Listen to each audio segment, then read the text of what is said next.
So I should have the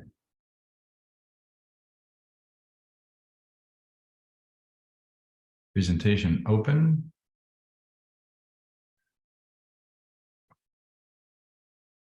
Looks to be working correctly. You guys are seeing my screen, right?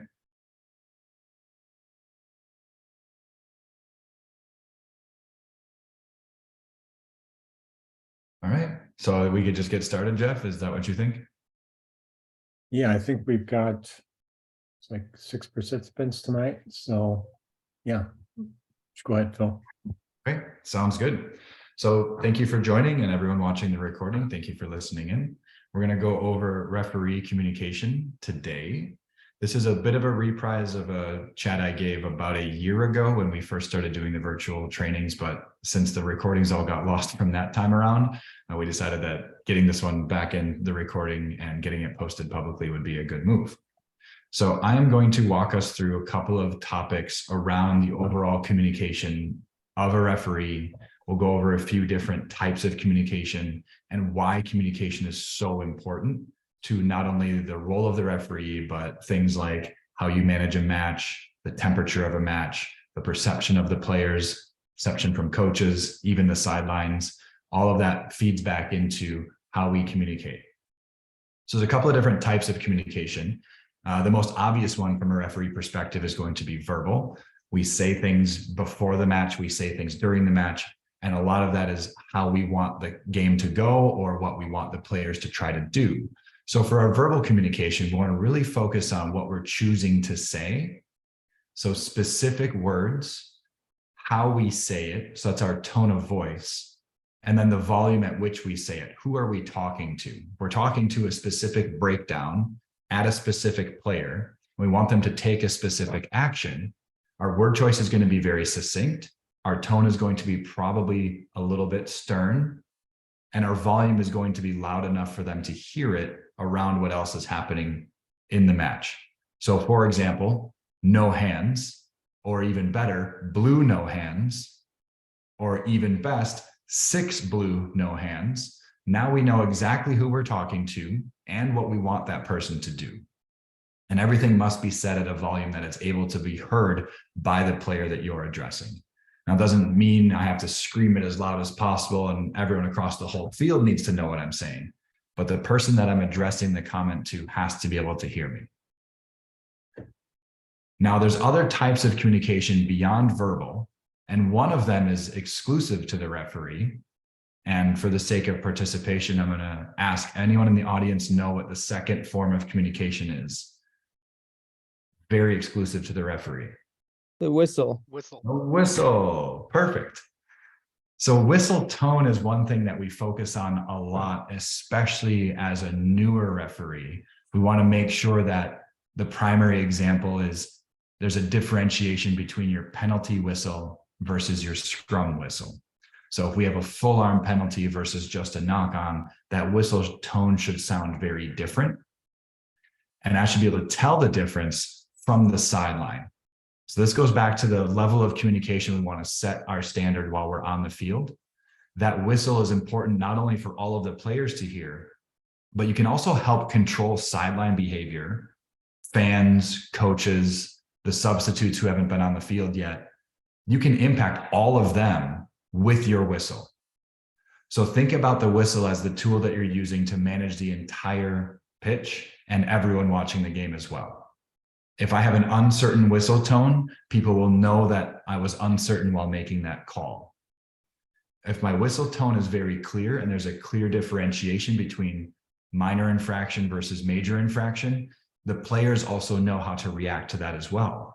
If my whistle tone for penalty is long and strong, players are going to look to me right away. Is it mine or your penalty? And then do I back up or do I want to try to go quickly? They can assess all of that much faster based on the tone that I give them. You can also use the whistle to help gauge the temperature of a match as well. So a full arm penalty early in a match when it's your first infraction might be nice, clear, fairly long, but a good solid blast, versus the 4th or 3rd penalty within the red zone of an attacking situation might be even longer and stronger than your first penalty of the game because you're really setting a message, or you might even stop play there and have that conversation around the danger zone and too many penalties and better discipline, that type of thing. So the whistle is really important in how you communicate with players non-verbally, and it helps show the control that you have within the match. So players will tend to get higher temperature, more antsy, and more elevated if they feel that you aren't taking aspects of the game seriously, or if they feel they have to take things into their own hands.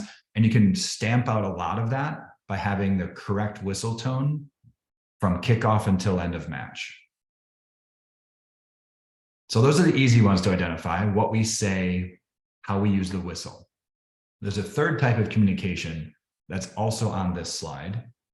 Anybody want to venture a guess what that one is? Say signals. Yeah, body language. So what we do with our body during communication is also extremely important.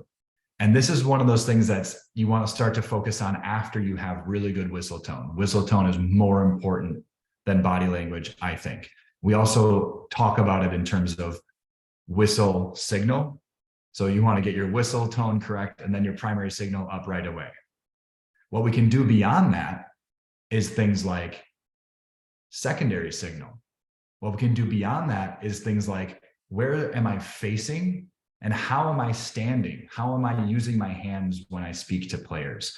How am I using my hands during that secondary signal? Is it very clear what I want? Is it very clear what the secondary signal is? So from a body language perspective, signifying a penalty with a very strong whistle and a very clear full arm up in the air allows everyone on the field to know exactly what's happening. And then as we fine tune our referee expertise, that hand signal can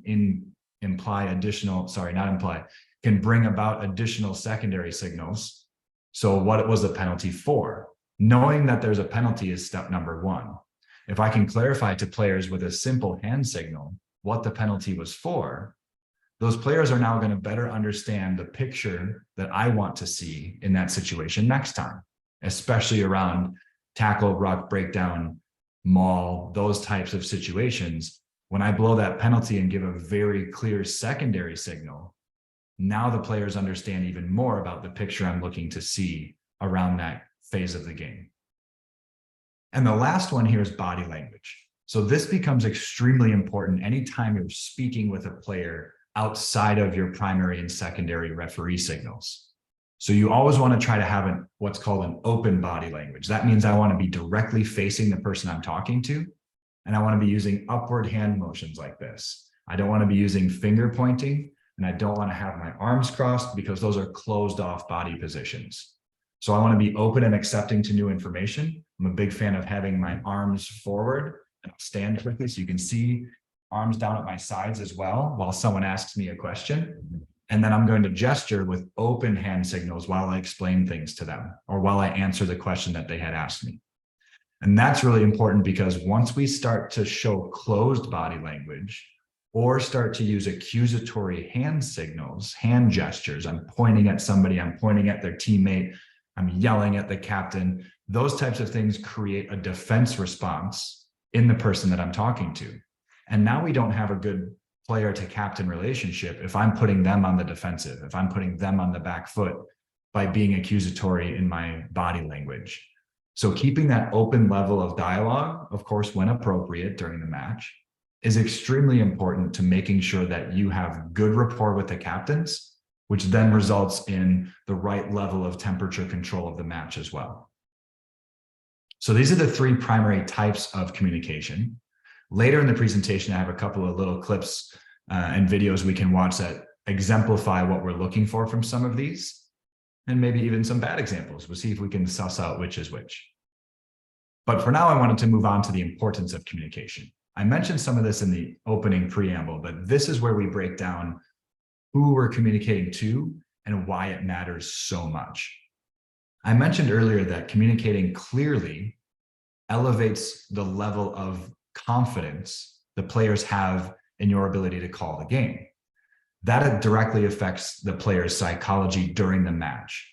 If the referee has a good presence on the field, is communicating clearly, very clear whistle tones, very clear primary hand signals, me as a player, I react to that. That affects my behavior.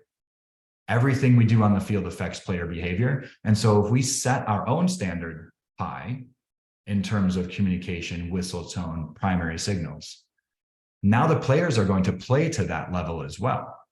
So player psychology gets affected by our level of ability on the field. And you tend to increase your confidence, which then decreases the level of uncertainty, back chat, dissent that you might start to see bubbling up in matches, especially as things get heated or if the match is very close in the closing minutes. Knowing that you've set a standard and that you have a precedent of doing the first 75 minutes very confidently, the players are going to second guess you a lot less later in the match. When the scores are close, they're going to be focusing on what they can do to impact the game, what they can do to have their team win, rather than what you're doing that they might disagree with. So you can help yourself later in a match by being extremely effective early in a match with high standards for your communication and your whistle tone and your hand signals. The next piece of this is your own psychology. If you go into a game and you feel unprepared, you're going to perform at an unprepared level. And more importantly, if your whistle tone is not as confident as you want it to be, you're going to yourself feel less confident about your own calls. Conversely, you can make your own confidence increase by blowing the whistle with authority, by putting up a hand signal with authority. Then you know you've made the right call. And remember, the very first thing in the law book is that the referee is the sole arbiter of fact and law.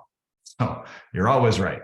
Now, after the fact, we can talk about post-match, could there be a slightly better outcome? There always could be a slightly better outcome. We can all improve ourselves. That's always true. But having that level of confidence on game day during game time is extremely important to maintaining your own level of psychology during the game as well. That'll help you not get ruffled. That'll help you stay focused if the score gets tight. And that also helps you set that level of confidence, especially if you got people from the sideline yelling at you, fans or players or coaches or the bench or whoever. Somebody might have an opinion and they want you to hear it. That matters a lot less when you feel very confident about the calls that you're making. That also allows you to manage reactions as well. So if you make a call and you see a player react to your call, keep that in mind. It's a way to gauge the player's psychology. Do the players have a high confidence in what you're doing based on how they react to what you're calling? Now, some teams are very well disciplined, are going to be very well coached that, hey, the person with the whistle is not the person you're playing against today. You're playing against the other team. So just do what they say and play as much rugby as possible is a lot of times how people are coached. But every now and then you'll get some players who maybe they're a referee themselves, or maybe they've been playing for a long time and they have a good understanding of the game. And because of that elevated rugby IQ, they're going to start to disagree with some of the calls that you're going to make, especially the calls that you make against them. So manage how that reaction happens is a big piece of your referee psychology that then feeds back into that player's psychology. I'm a really big fan of, as I blow that penalty, I want to try it if I can to make eye contact with the person who's being penalized, especially if it's one of those ones where they thought they were in the right. If it's somebody who's 3 meters offsides and you catch them and there's not much to react to there. But if it's a breakdown, tackle, bang, bang, there's a jackler on the ball. Now I make my call. How does that jackler react? Are they like, yeah, okay, that was probably, I got there too late, or no, I'm on the ball. They might not say that, but what is their face telling?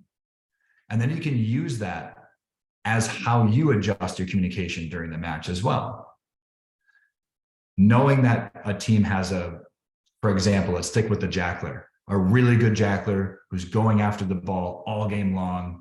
And if they get dinged a few times and you see that their face, they really disagree with how you're calling that, sometimes that's a good way to gauge that level of communication with your captain as well.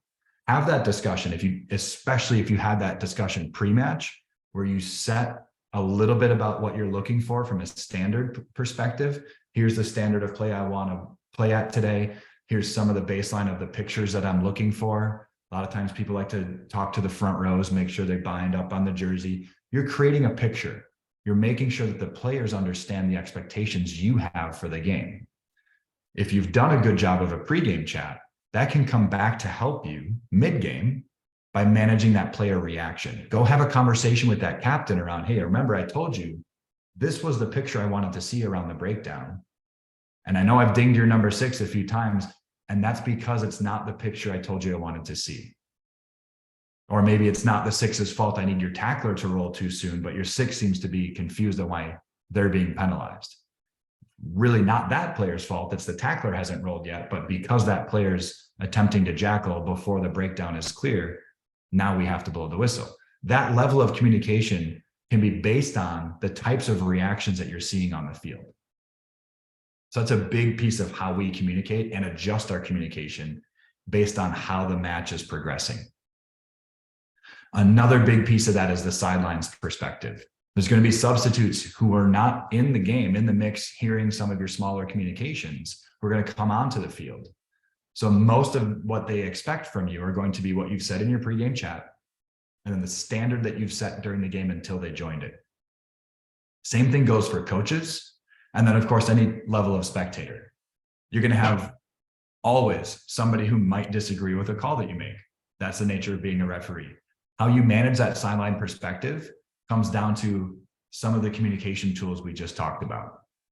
The sideline is always impacted by the proximity of the referee to the call the referee is making, the whistle tone the referee is using, the confidence in the hand signals, especially getting the primary up right away, and then following it up with a very calm secondary signal. I'm a really big fan of getting the primary up first, making sure you're at the mark as well, after your very strong whistle tone, and then giving a very clear secondary signal. It doesn't have to be super fast. You don't have to try to do it in front of your body. Make it big so that both sidelines can see you. And if the teams aren't going fast, I'm a huge fan of turning around and doing it again, making sure that both sidelines can see you, especially if there's people on both sidelines, or if teams are filming the game, you don't always know where their camera might be set up. A lot of teams use that VO system now, which is just an autonomous camera way up on a really big tripod.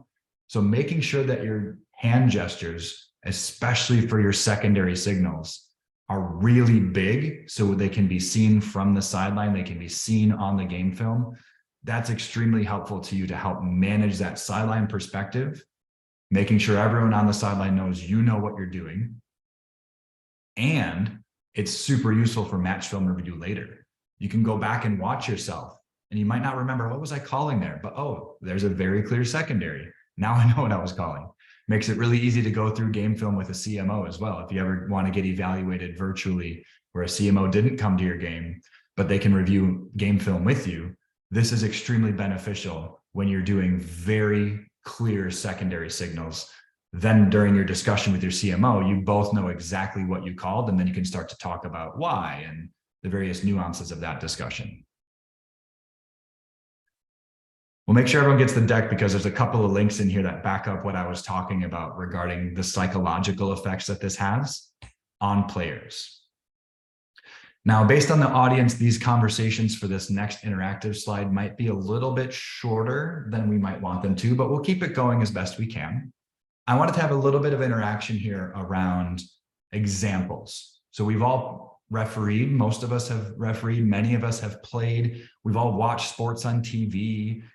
Everyone knows what this looks like. And so I want to hear a few examples. If you don't mind sharing, take yourself off mute, join the conversation. Let's start with examples of what might not be ideal. So less than ideal or even bad communication. Anybody have examples of that? Yeah, I had an incident this last weekend with a player who was mouthing off about, he would address his teammates in the way of, well, he doesn't know what he's doing, or he doesn't know that, referencing me. Sure. And then there came a time when he made a comment about, well, it's a penalty.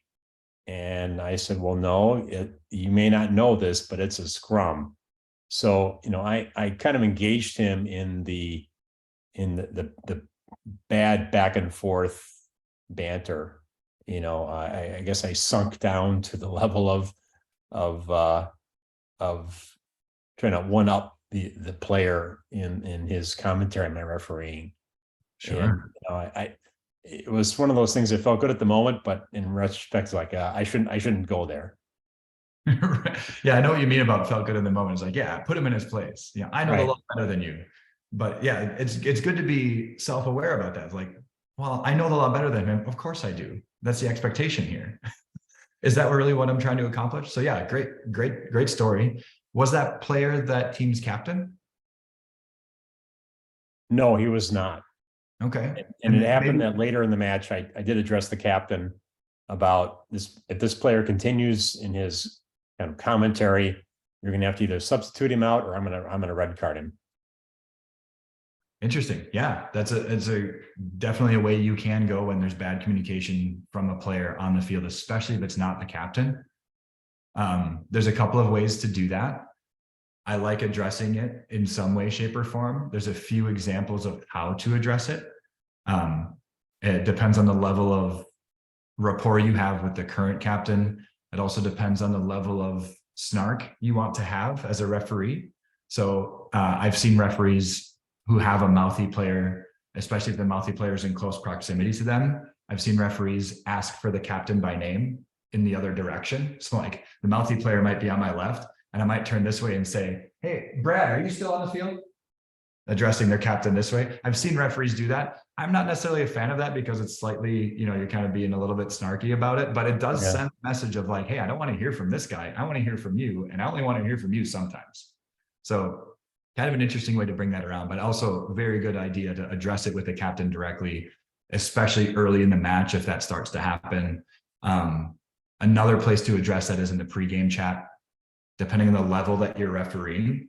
The higher the level, the more explicit I say, I do not want to hear from anyone other than the captain, except at a very clear stoppage of play. Then I'm happy to answer a question if you have one, but it's got to be a question that's reasonable. If you're going to start to not ask me questions, I'm not going to give you any answers and the communications will slow down and I'll just go back to talking to your captain.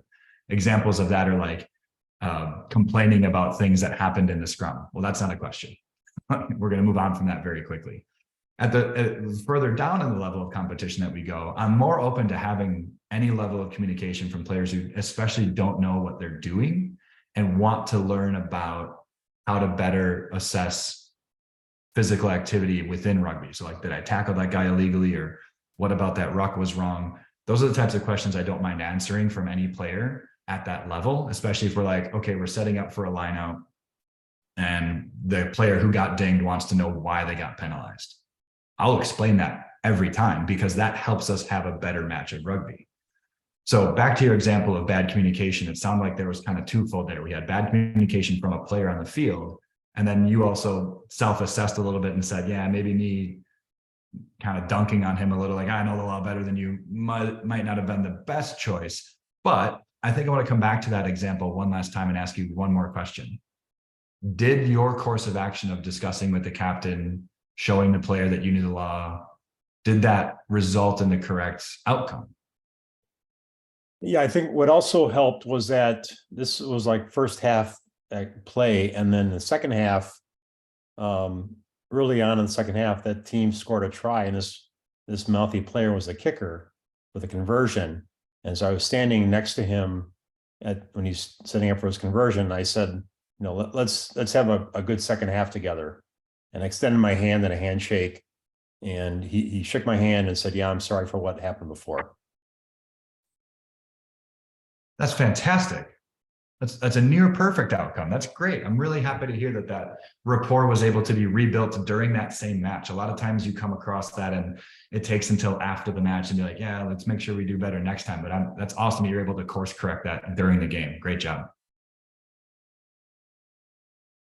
Thanks for that example. Anyone else have examples of bad communication?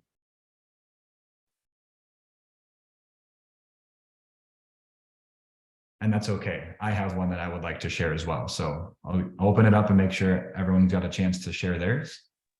And I'll go last. Yeah, so I guess one example that I've found, and maybe not a specific one, but I guess I can think of some. I found that I am not as clever as I like to think I am when trying to respond to players complaining. And so I've learned that not saying anything is a little better than trying to tell them, no, it was definitely forward, or engaging in that conversation. Because it seems like a lot of times if players who want to argue, they win when you argue with them. And so what I've found is better is that I just make the call, and if they continue to have a problem, as Jeff said, I've brought it up with the captain. But I guess as an example, if someone's trying to jackal and they've gone to ground before going to the ball, and I'm like, no, you're off your feet, and he's like, no, I got the ball, and I already blow the whistle and just make the call. But I have in the past, after blowing the whistle, be like, tell him why he's wrong, and I don't think that really helped, because then it's just looking to argue. Yeah, very interesting and good assessment of players who want to argue. Like their goal is to argue with you. By you engaging with that, now they're winning because they're getting what they wanted. They just wanted to argue. Whether or not they were right, you're not going to change your call. No referee has ever changed your call because back chat. So that's a good perspective to share about that. I also wanted to identify one of the things that you said. Silence is a form of communication, and I'm a huge fan of how you described how you want to be using that going forward from this lesson that you've learned. That's a fantastic outcome of, I tried to engage it in this way, that didn't yield the result that I wanted.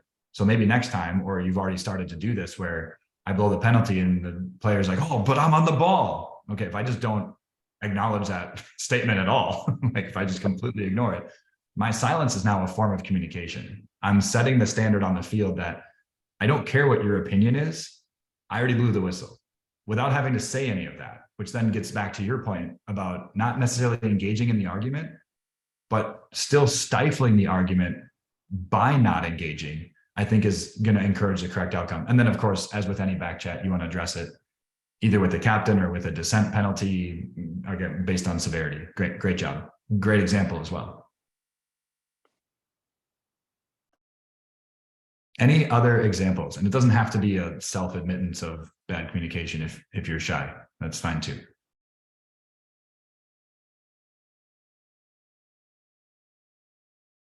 Okay, I'll give one of myself as well. When I was newer to refereeing rugby, I talked way too much. I would say things like tackle, ruck constantly.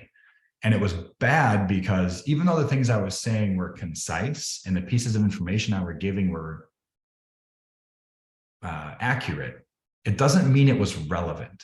And so what ended up happening was I became white noise to the players on the field. So when I did say something that was maybe me trying to mitigate out of a penalty by giving a player like no hands or something like that, they weren't hearing me anymore because I was talking way too much.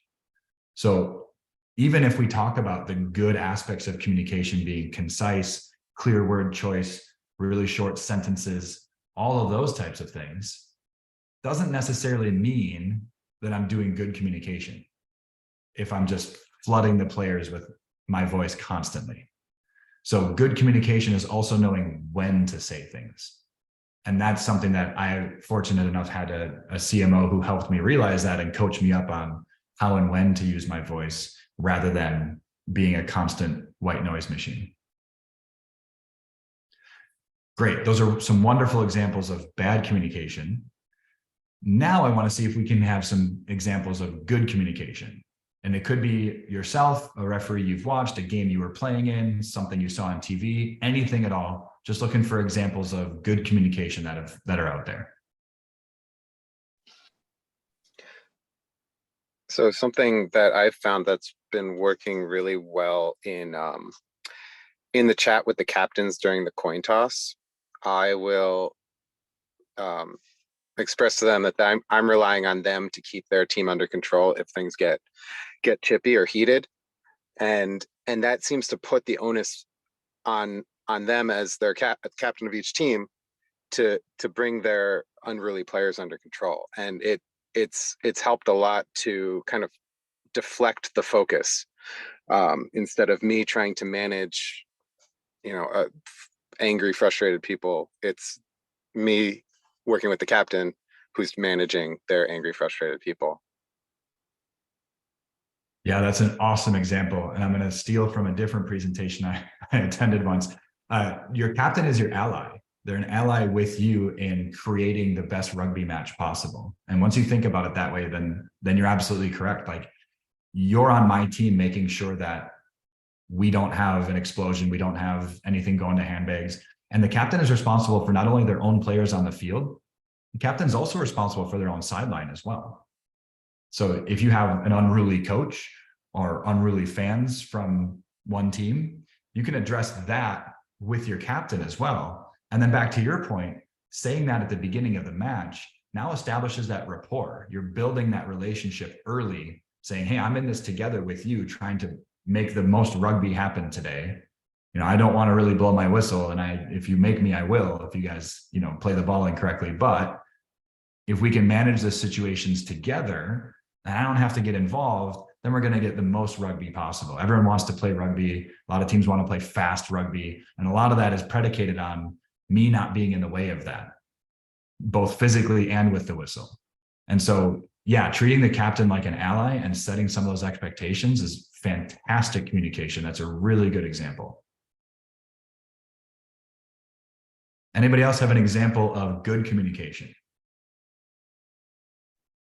I think a practice I picked up late was after issuing a yellow card, when the player comes back on the pitch, to bring that player up with the captain and go over, what I called, check for understanding that they know what they did wrong, and just, reinforce the standard that I've set. And I think that's helped sort of clarify what the call was, and then sort of put it behind us so that we can get on with the match following that yellow card.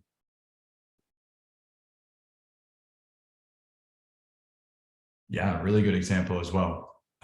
Being very clear why a card was issued is always super important, because that impacts the match now directly. You're taking a player out of the contest, and that has to be something that all the players on the field at least have a decent understanding of, and the captain has a very good understanding of why that happened, because of course you want to mitigate the chances of it happening again.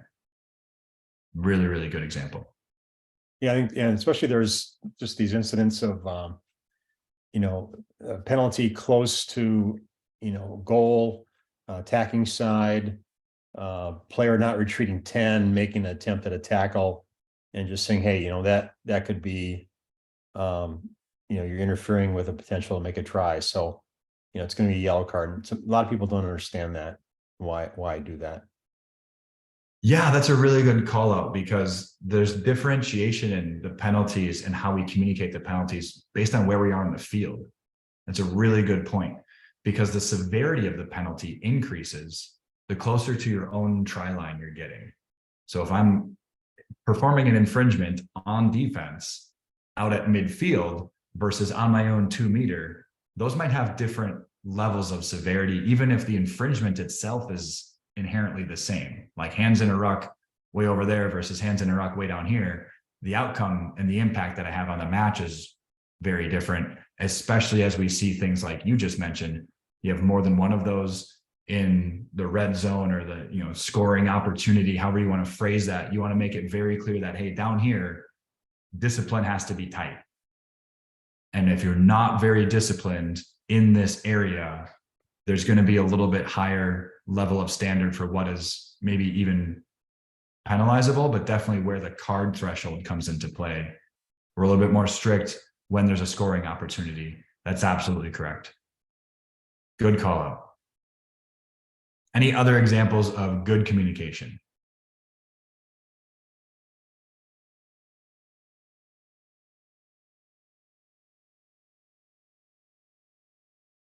I think I have one, a little more unusual one, but I was doing a game. I one of the really big men's D2 blowouts I had where a team lost by 110 points or so.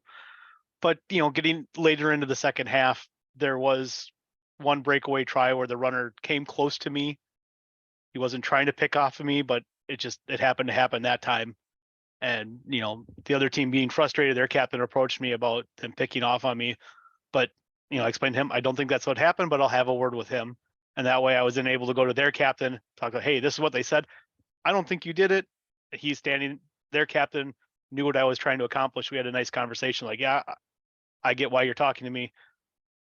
We'll watch it, but just having the other team see me listen to their captain and then address the other captain, I think helped mitigate something because they were getting a little frustrated at that point.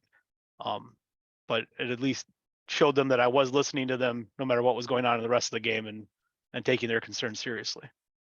Yeah, that's a really good example of making sure someone feels heard. And that goes back to two things that got said so far during this presentation. One of those is player psychology. If I feel heard, then I don't feel like I need to be defensive nearly as much. And then also going back to what Zach said earlier around deciding when to reply to something or not. Like choosing to take this concern of theirs very seriously, serious enough that you're going to go talk to the other captain so that the team can see like, yes, I'm going to address this. Again, raises your credibility, raises the player's confidence in what you're doing on the field. So that's a really good example of, choosing how and when to engage with a specific example from a captain. Was it a question? Was it a statement? That part doesn't matter as much as, is that captain's concern valid? And then did I treat it with validity? And then did we have the right outcome afterwards? And it sounds like you did a great job of managing that expectation of like, I don't think that's the way it went down, but I will also make sure that they're not intentionally using me as a pick. So I'll go tell them that right now, and then we can all play on. I think that's a fantastic example. Thank you for sharing. Anybody else got one?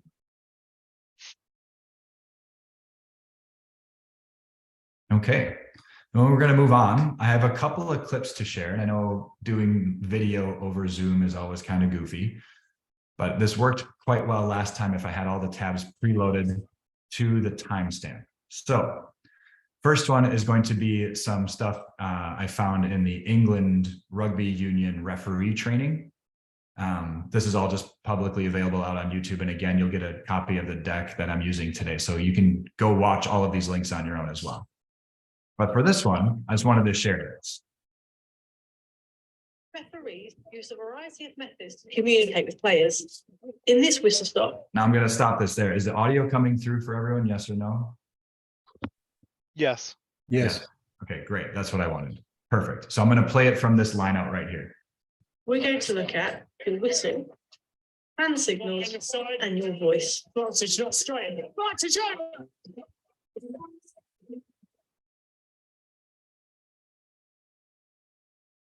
Always try to differentiate the tone of your whistle to determine the nature of the offence. This will also help players understand your message.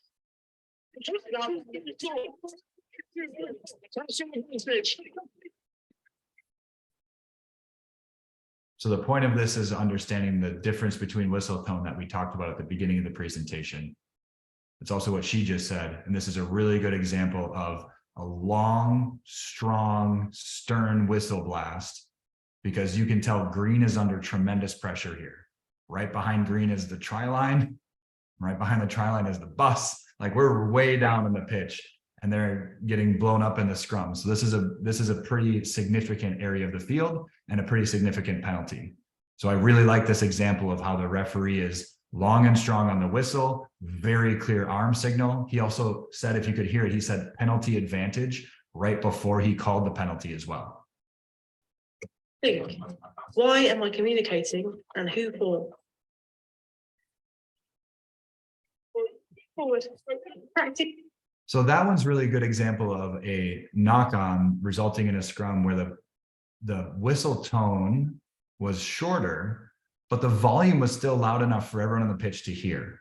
And that's one where, as we play around with whistle tones, the difference between penalty and just a knock-on, it should sound like that to the ear. Like the whistle tone, people's brains should go, oh, that's a penalty. versus, oh, that's just a knock on.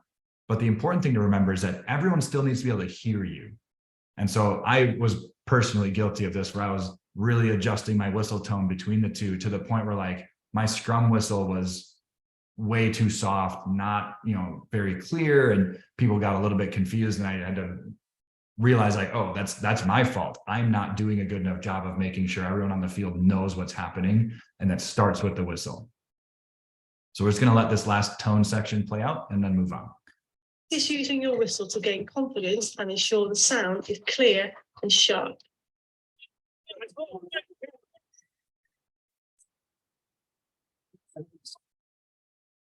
Okay, so has anybody on this call, just you can thumbs up in the chat or not or whatever, anybody in this call practiced whistle tone outside of an actual match, or even just like running around at a club's training session to, toot your whistle a few times? Anybody just take your whistle and just do it? A thumbs up. Yeah, there's thumbs up. No, that's too geeky. It's too nerdy. Yeah. I did a few times before. Yeah. Like when I first started, like after the class for about a week, every couple of days I'd go practice all the whistle tones. Good. And did you find it useful? I did. There is technique involved in getting the different tones and having the same whistle sound different ways and making it consistent, and a little bit of practice when you're not worried about everything else going on can go a long way. Yeah, exactly. I think it's very useful to practice whistle tone on your own, because you don't have that outside level of judgment then. It's all just, what does that sound like to me? Yeah. Glad to see a lot of thumbs up in the chat. I saw a bunch of people said, yeah, I practiced on my own. So that's great. Okay, so here we're going to go to another example of communication. So we've moved on from whistle tone. Now we're going to hear more about verbal management from, this is JP Doyle refereeing in the MLR. I think this is about 2.5 years ago. And I want to see if people can hear what he says, and then we'll talk about whether or not we like it. That's where I want to go with this one. So I'm going to play the video from here and listen in.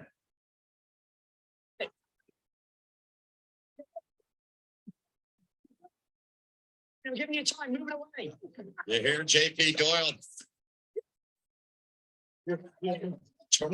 Jensen again, come on. Oh man, and then you see Drew right there, the big side of space. He's just, I know that they wanted to win lineups, they wanted to execute, they got that done. Then they thought the ball was going to be the area. A little frustration going on here, and you obviously Seattle a little frustrated. Toronto being the aggressors, they want to assert their dominance and step on the throats a little bit here. That's just what you got to do. So why are you doing that? Sure. How about you play your game for the blue team? Sure. Put that together. Okay, so we had the mall situation. And for those of you who couldn't hear it, I'll give you a quick summary. The referee said, use it. And then he said, again, 9, I'm giving you time to use it. And then it goes down and he awards the turnover. And then we see a little bit of handbagging happening. And he brings over the blue player and says, do I need to go to my AR? And the blue player says, no, sorry. And then he goes, how about you play your game for the blue team? And then we move on from there. So I know that this is like a broadcasted game and he knows he's mic'd up and, this is the MLR. So he's refereeing at probably a slightly higher standard than what some of us would expect, especially at like, a high school game level. But how many people like the way he communicated, or how many people dislike it? And again, we can just use the thumbs up, thumbs down in the chat feature, or you can take yourself off mute and share your thoughts. To me, it felt kind of combative. I agree with you. That's I'm surprised he kind of got himself inserted in that hustle there. I'm not sure I would put my nose in there. Okay, so physical proximity to the potential fisticuffs, maybe not that close. Was there something he was doing that you did like during that situation? Seemed to call the captain this side. Right before that. Sorry, I don't mean to lead the witness, but he did something right before he called the captain. Okay. Yeah. He blew his whistle loud, right in the mix. And I agree, I wouldn't like go all the way in there and try to physically separate players myself. But standing in proximity to it and blowing the whistle does two things. It shows all of the players that you're right there. And remember, we're conditioning the players to listen to us with our whistle. So usually what happens in open play, if I blow my whistle, what do all the players do? Eyes here. They look at me to see what I'm about to call. Which way is this penalty going? So in a push and shove situation, if I blow my whistle, the people who are not involved are going to look at me. And the people who are involved are going to hear that whistle came from pretty close by. So I better not do anything stupid. So from a mitigation perspective, I liked the body language and the whistle. But I do agree with Zach here that I think some of the word choice was a little bit, maybe I don't know JP personally, so I'm not going to like dig on him too much. But that sounded to me like it was a little bit, for the cameras, like a little bit for prime time, like, I'm going to give this guy some snark and it's going to show up on the highlight reel from the MLR weekend or something like that. I'm not saying that was his goal, but I'm saying that's how it came across with the way he communicated to the players right after the turnover was awarded. I think up until then, it was really good. He was super clear, 9, use it. 9, I've given you time to use it. Now we have a turnover. But then once we had the secondary situation, I agree with Zach that the word choice and how he said things to those players could have been a little bit better. I know a lot of people have seen the highlight reels of people like, I just blanked on his name, the Welshman. Somebody's going to help me. Nigel Owens, thank you. Nigel Owens is known for being a little bit snarky and snippy with players and, quipping with them like, hey, this is not soccer, stuff like that. And, I don't want to hear from you at all. Or, there's a clip of his like masterclass referee, whatever, on YouTube, you can find it, where he calls the whole team in and just says like, hey, what happened over there? I didn't see it. And that's the end of it. I don't want to talk to any of you again. Off you go, like that type of thing. And that's fine at that level, but I think we should be careful about how much of an example we take from that level of communication. So I'm really happy with sharing this clip and getting that level of feedback from you guys that, hey, I'm not really sure I like the way he spoke to the players there. I think that's a really good sign, because that's where we want our mentality to be. Because remember, we're still building relationships with the captains throughout the whole game. And we're also still setting that player psychology throughout the game too. If I said that to a player and that player feels like I'm getting after him a little with my voice, with my words, now he might feel like the next penalty against him is unjustified because I'm just picking on him. And now I lose my credibility on the field. And if he starts to think that, maybe other people are thinking that. So you get a little bit of a slippery slope if you want to start to use some of that quip or snarkiness. You want to make sure you have the right level of rapport and the things you're saying are received in good faith, so that you're not doing something that sounds combative, to steal Zach's word. I think combative is the right descriptor there. Move on to this next one here. This is a BT Sport Masterclass video. So they're just in a studio. This is not a live game, but we're going to get a little bit of information from Wayne Barnes, who I think does very well when he's on the job in the middle with the whistle. So we'll run this one too. And again, I'll make sure I can do my best to see if you can hear this. He's left the ball and he's re-entered in an offside position. Yeah, and he's either going to come back to the back foot. We might get opportunity to say, number one, get out of there, because we don't want to blow our whistle if we don't have to. But if he attacks a ball or collapses that more, he's going to get penalised. Of course, the game demystified. I tell you what, that was a very good. Who agrees with what he said there right before he explained the potential outcomes? He said, I want to try to manage this with my voice instead of blowing the whistle if I can. I don't want to blow the whistle unless I have to. People agree with that, generally speaking? Situations might vary, but generally speaking, thumbs up, a lot of thumbs up in the chat. There we go. Okay, great. Anybody want to take a stab at why? Why does Wayne Barnes think that way, and why do you agree with him? It allows the game to flow. 100%. Anything else? Flow is super important. I'll just go off that then. The referee's primary job on the pitch is player safety. The second job is facilitating as much rugby as possible. So part of my pregame chat that I like to bring up, especially players who have played before, so I would use this less at the high school level and more at the club level, or maybe high school playoff level. And that's, hey, everyone's here for rugby. to play as much rugby as possible. You're here to play each other.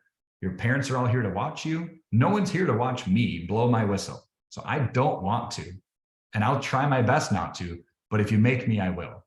And then I use that preamble to then get into what I want from a picture perspective. You know, you paint a picture of what you want to see during your pregame chat, whether that's front rows, how you want the bind to go, just a general statement about how you're looking at breakdowns, anything like that. You don't want to paint yourself into a corner about, I will penalize this, but you do want to give a little bit of an expectation of what you want to see out there and what the standard is you're going to set for the players. And then that feeds back into this Wayne Barnes mentality of, you know, I don't want to blow the whistle if I don't have to. So if blue one comes up the side of this maul and I tell him to retreat and he does, we can play on from that. And that's the best possible outcome, because to Zach's point of flow, we don't want to stop the rugby unless we have to. Great. And we're going to this one. Here we have another good example. I believe he's close enough to the camera for this. Fun enough, this is a local match to Wisconsin. It's actually a playoff game.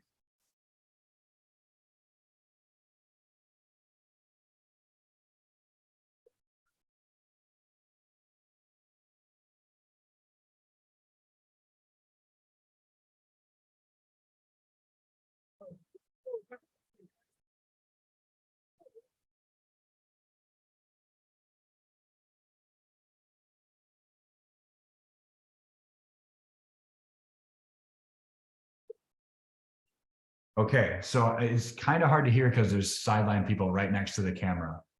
But at the beginning, there was someone on the ground complaining about a blue player not rolling away. Did you hear what the referee said? This goes back to Zach's point. No, didn't hear it. Chatter, yes or no? Sorry, go ahead. No, didn't hear it. Didn't hear it. Okay. What he said was, no, you're holding him in. So White was trying to get a penalty by holding a blue player in the breakdown, making the ball dirty, and then complaining about it, like, hey, look at this guy. And the referee said, no, you're holding him in. And then he didn't address it further, but he chose to address it that time.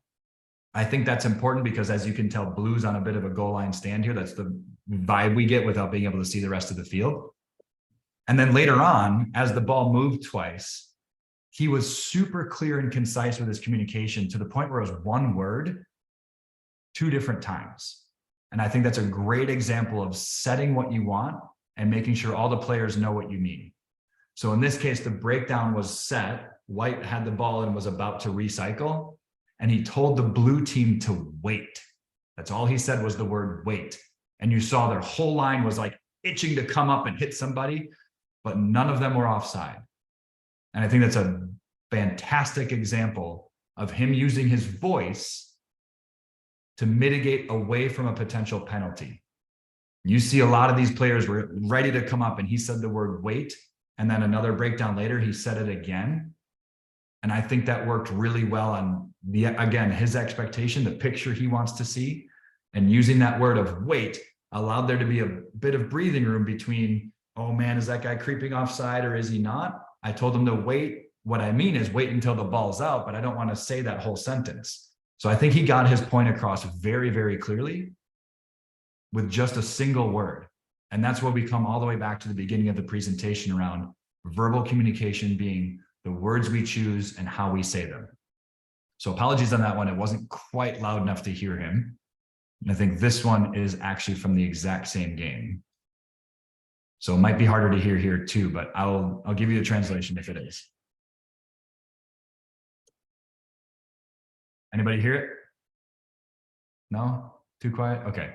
What he said there was no hands.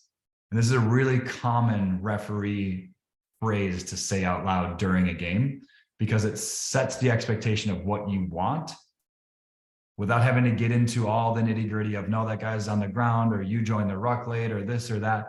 The outcome is quick. You can't use your hands in this situation is my decision. And if I can say no hands and you don't slow the ball down, we can play on from here. Versus if I say no hands and you stay on it, now I'm going to blow a penalty. So it's a way for him to help manage this breakdown without having to use the whistle. And to Zach's point earlier, facilitating the flow of the game. So we see right here that he slows the ball down, not at all. We're playing on it just as fast as blue wanted to play there. Blue didn't have to stop. You didn't see anybody running forward, have to put the brakes on and back up. That's a good indicator that we played as fast as blue wanted to play. Any questions about those two examples of really concise communication, using the word wait? And the other thing he said was no hands. Last foot is often another good one from my experience. Yeah. Really good one. Really good one. And Zach, just for the benefit of the audience, what do you mean by last foot and where on the field would you use that? So I want the defense to be behind the last foot of the ruck. I did have one, I think this was a high school game, but the player clearly did not know where the offside line started in a ruck. And so he was like, which last foot? Because he was at the furthest up last foot of the ruck. Oh, I had interesting. to explain how the offside line works to him and the captain later in the game. That's a really good example of how having that type of conversation can help you have a better game of rugby, even if you're talking to a player and not the captain, or you're answering a question, or maybe even like he said something in a disagreement type of fashion, but it's still worth clarifying, because if you let a player operate for 60 minutes in high school or 80 minutes in non-high school games with the wrong understanding of how something should work, you're going to have a conflict the whole game long. So mitigate that conflict if you can. That's a great decision, Zach, to just explain to him what you mean by last foot and where the offside line truly is. Again, now clearly painting that picture of player expectation. Really good example. Just a few more of these to go through. So we'll go through them quick.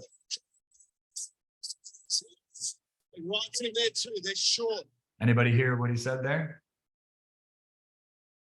I know the announcer was kind of loud, but we had a microphone on the referee too. He said one word. He repeated it twice, but he said one word. The word was release. So in a tackle situation, who needs to release? Oh, ball carrier needs to release the ball, and the tackler needs to release the ball carrier. In what order?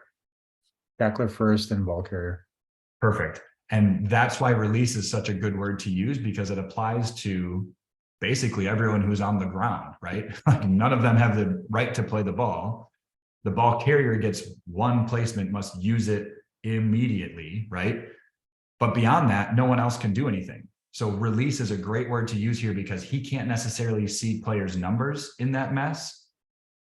He also can't necessarily see exactly which arm belongs to which player. What he does know is that the try was not scored, the ball is not held up, because if that were the case, he'd be saying something else. So what he's saying is the ball now needs to become playable, because it's still in the field of play based on his perception. So release means everyone on the ground let go, because we want to try to play this ball out of this situation. Without saying that whole sentence, he got that point across very clearly. And everyone watching understood, well, the ball's not in the end goal, because otherwise he'd be looking for it either being held up or a try scored. So the ball therefore must be in the field of play. And he's saying release means we must be wanting to play on from here.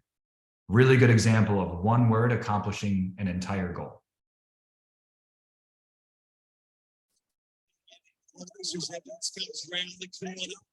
I think I missed it because the volume wasn't up. Here we go. Anybody hear what he said? No. Better yet, visually, anybody know who he was talking to?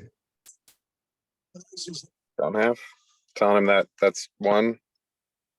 Good guess. Anybody else he might be talking to right here?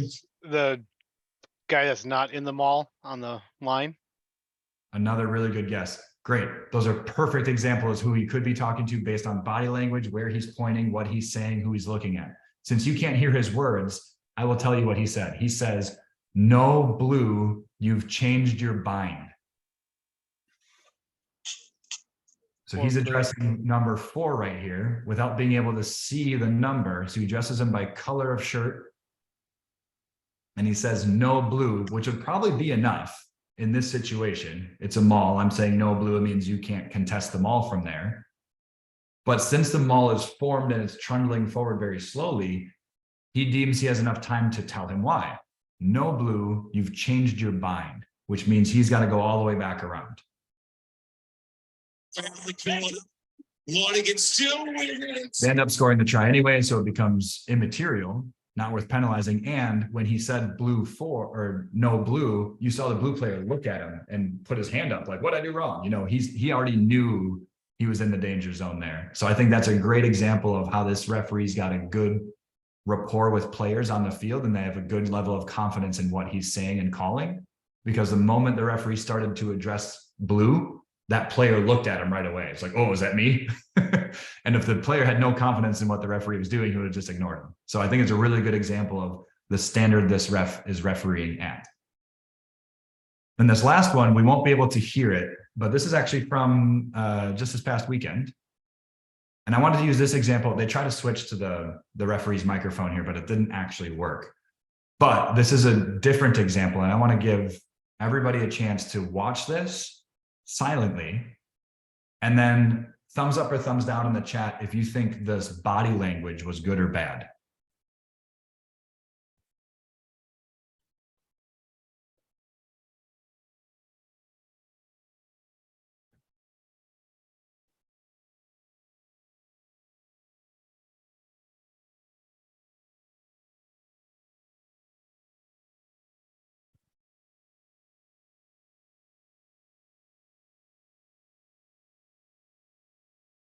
Anybody got thoughts on that body language, or you want to take yourself off mute and make any comments?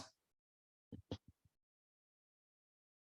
mean, it seemed very, I'll say intense in the communication style, but also not animated. You know, it was just very sort of precise, and this is exactly what I'm trying to communicate to you in terms of the hand positioning and, you know, the upright posture. It wasn't like in your face kind of thing, or waving your hands around. That it looked like it conveyed a seriousness. Yeah, did you pick that up and also recognize where we are on the field perchance? It's kind of hard to tell, but we're pretty far zoomed in. Well, I was close to Red's in goal. Yes, we are 5 meters out. Great observation. Yeah, I remember it's like the 4th or 5th repeated infringement right in front of the in goal. Yes, this is the 4th penalty inside the 22 and the 3rd about 5 meters out for this particular situation. Probably should have been a yellow card, but this particular referee was reluctant to go to the pocket in a high school girls national championship game. Anybody else have thoughts or observations based on that silent clip? I had a lot of ideas around whistle tone and verbal, but I wanted to give you an example of body language as well. Yeah, I mean, it seemed to get the point across. Even you know, you were talking to the captain there, but the whole rest of both teams, the point that the next penalty will likely be a card if it's occurring in that zone shortly thereafter. So I feel like everybody, even probably the fans who couldn't hear you, likely got the point across. Yeah, that was the goal. And like, there's no secret. This is me refereeing this game. I was looking for examples of body language, and I watched too many clips of other people. I was like, I know I did one this weekend. I'll just use it. I didn't want to use it, but I had to. One other thing I wanted to point out at the very beginning of when this begins is right here. The mark is where the ball carrier is here. The defense is all over there. The penalty is here as well. Where am I going? Anybody have any idea where I'm going or why? I think you're going to just take the captain away from and everybody else. Just you know, so it's not like, you know, people are overhearing it and maybe feeling compelled to pipe into the conversation. Yeah, exactly. I want to make it clear that I'm having a conversation with the captain. So I'm not going to go 30 meters away, because to Zach's point, I still want to set the standard and everyone have understanding of what I'm conveying here. But I also don't want half of Purple's team to be part of the conversation. They're all standing right there on the 5 meter. And I also don't want half of Red's team to be part of the conversation as well, I want to make it very clear I'm discussing with the captain. And it's a shame the mic wasn't working, because one of the things that I said was, I'm going to give you time to make this clear to your team before we play on. So even the ones who couldn't hear me are going to for sure get the message, because I set that expectation with the captain. And then what happens, I'm going to play this on just a little bit, because after the conversation, what happens is right before we go back to live play here, one of the high school players on the goal line asks me a question. And I choose to answer it.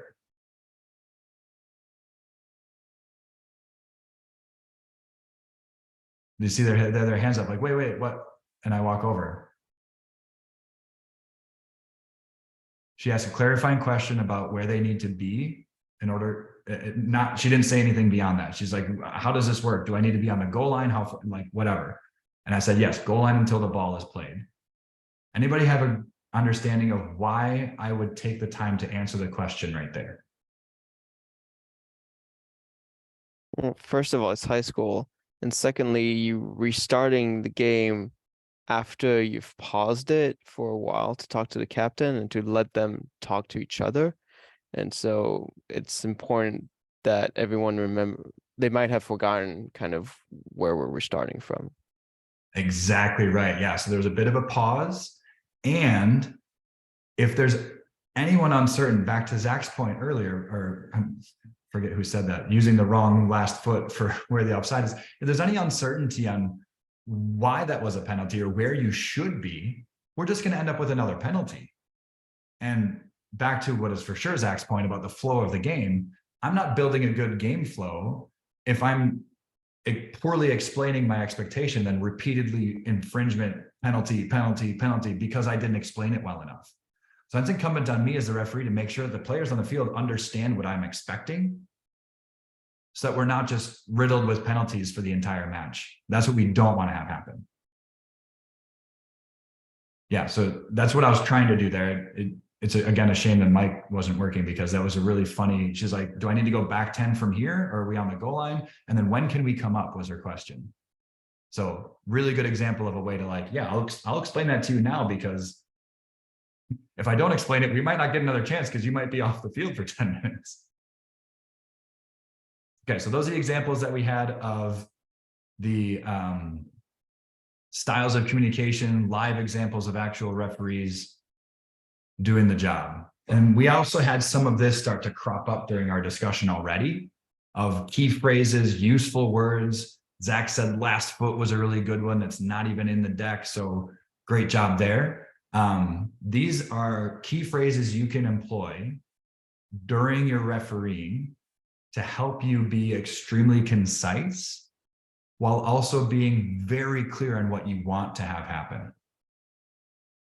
The precedent here is whenever you can, say jersey color. If you can see their number, that's also useful as well. Now, a lot of us do high school games. High school players have no idea what their jersey number is most of the time. So part of my pregame chat, the lower levels I referee, I recommend, hey, you should know what color you're wearing and what number is on your back, because that's how I'm going to address you if I can see it.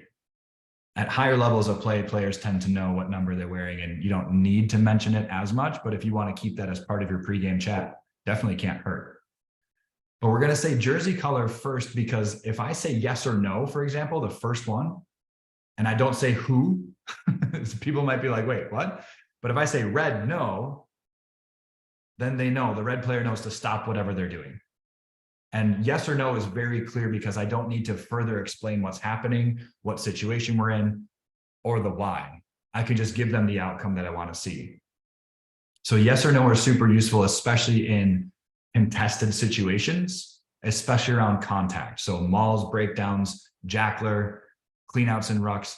Yes and no is really fast and a great way to get your point across without having to say things like release, you have your hands on the floor, or you had one go at it, you missed it, you don't get to go again as a jackler, tackler, release. You can just say no, and that gets your point across.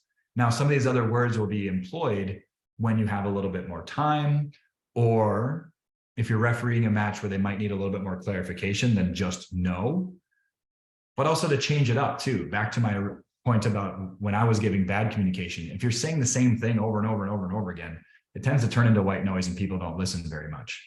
So no versus no hands versus release, those are different examples because now I'm changing what I'm saying, which makes it new and fresh every time rather than just saying yes or no the whole match. So try not to rely on just one word for your results. And instead, paint a little bit of a picture using some of these really, really short phrases or single words. We had some video examples of things like wait, release. Zach said last foot, no hands is a really useful one. And once you start getting into managing flow of game as part of your focus as a referee, advantage and advantage over start to become extremely important as well. Letting a team know that you've seen it by saying advantage, again, builds that credibility. Now they know you know what you're doing, rather than being like, oh, sir, this happened over here and I'm still complaining about it. Instead of playing rugby, if I say advantage, then they know, oh, he's got it. We're good. I can put that out of my mind and go back to focusing on playing rugby. And then advantage over is also extremely useful so that everyone's got that same expectation. If I say advantage, now everyone knows we're going to go back to a whistle at some point. Until I say advantage over, now everyone knows this is open play again. So that's extremely important once you start to manage things like how long is the advantage? Where is it on the field? How severe was the original penalty or the original infringement? All of those things start to come into play once you start managing advantage, which tends to be a slightly like that's, a little bit next level from some of these things of like yes and no in a high school game. So very fun key phrases to use. And again, back to the practicing of the whistle. If you have the capability, practice these as well, not necessarily in front of a mirror, but definitely at matches. Definitely if you can attend a club's practice and just ask them like, hey, if you ever do a scrimmage or any type of those situations, I'd love to run around in the middle and just practice my whistle tone and my communication. It might not be an actual penalty for not releasing, but I'm going to say, and then give a not releasing signal and make it all very clear and do all the things we just talked about, because that way it becomes second nature when I'm on the field refereeing a live match. I'm going to do all of those things with the secondary and the primary and the strong whistle tone because I've been practicing it that way. So that's what I wanted to share with you guys today. There's a couple of links in here, like I mentioned before. All those YouTube clips are in here as well. So we'll make sure the copy of this presentation gets sent out to everybody who attends. And we'll also link it when the live video or the recorded video gets posted. So thank you all very much for joining. I appreciate the time and very much appreciate the discussion. Thank you for participating. Yeah, it's really good, Phil. And we'll have this video up on the Wisconsin Rugby Referees website. And a link also. And if you have the link, you can download it if you like. So it's available to anybody. Thanks, Phil. Thanks, Jeff. Yeah. Thanks for hosting, Jeff. Appreciate it. Well done. Yep. Cheers.